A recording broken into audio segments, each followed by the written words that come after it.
Hi everyone, and welcome back to the second episode of my study abroad diaries. Having settled in and with school starting so soon, I figured it was finally time to start apartment hunting to be close to the city.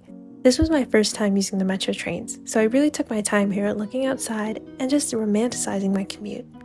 My first stop was Melbourne Central, which is an iconic destination built right within the city. So there's actually a building called the Coop Shot Tower, which was saved from demolition and incorporated into the mall in 1991. I truly feel that it's the architecture in the mall that really drew me into the place. It gives it so much life and so much character. Heading outside, I finally saw the State Library of Victoria, something I had seen in so many videos while researching for exchange. But we didn't stop here long as we were cutting it pretty close to my appointment time for viewing the apartment. I had no real experience renting before, so at times I honestly felt like an imposter going to view these places, but fake it till you make it, I guess. The place was absolutely stunning, but my roommates and I knew it wasn't the one for us. So after spending an eventful day in the city, it was finally time to head back home.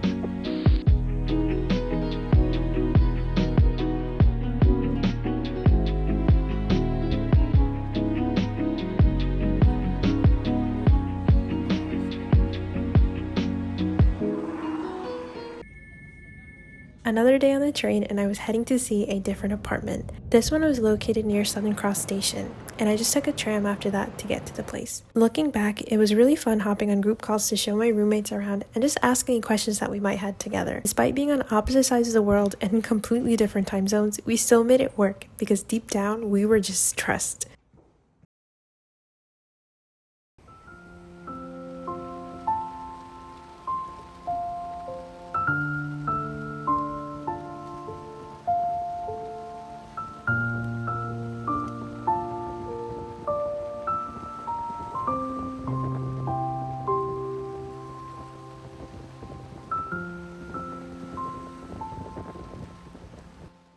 Although I had another listing to visit this day, I decided to treat the rest of the day as a solo date. So often when we make plans, we're focused on doing things with other people, whether it's friends, family, or a partner.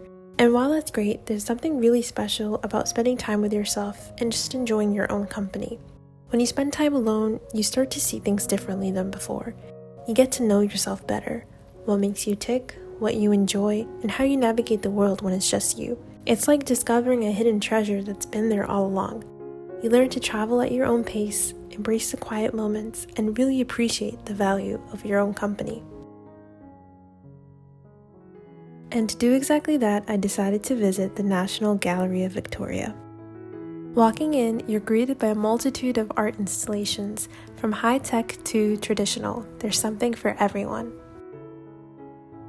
One of the coolest installations for me personally were these two robot dogs painting and drawing with one another. Even with so many people around, the room was just eerily quiet as everyone just stood in silence and watched in fascination.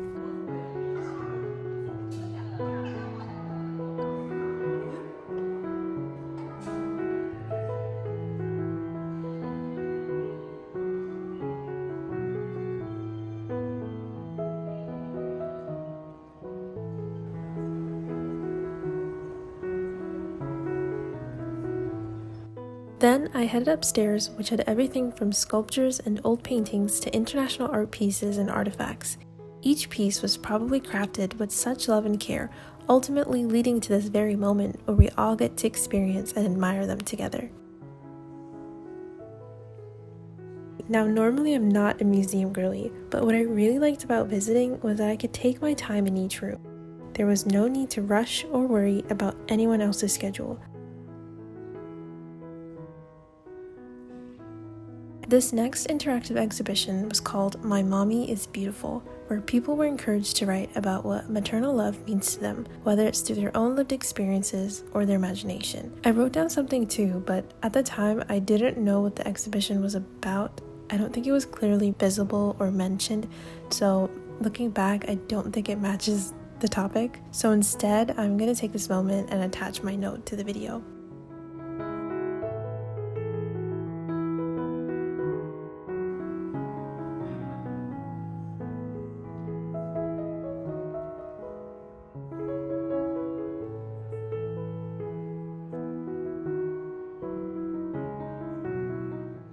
Leaving the museum, I made my way to Federation Square, which is an area known for its artistic and cultural events. I saw that ACME, Australia's National Museum of Screen Culture, was having a limited time exhibition called Works of Nature by Marshmallow Laser Feast, so that's where I went next. There was still some time before my tour started, so I was just outside checking out the displays about film and screen culture. And then it was 3:30 and it was time for the tour. We had a lovely tour guide who led us to all of the different rooms. We were also given something called a lens, which is a device that we use to scan each artwork that we view along the way, so that later we can log in online and access our very own collection.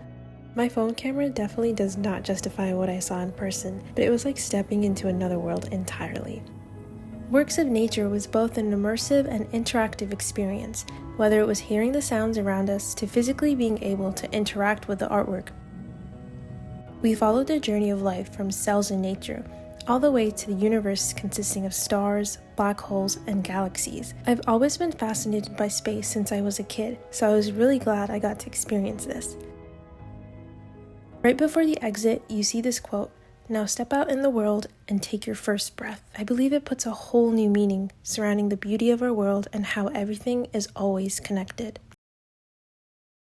In total, I think I spent around 3 to 4 hours just exploring the museums. After, I went on a walk along the river and then headed back up Federation Square to go to Flinders Station, which is not only popular because of its amazing architecture, but also because it was the first steam rail station in all of Australia. Finally, it was time to take the train back home. Thank you so much for watching episode 2 of my Study Abroad Diaries, and I'll see you in the next one.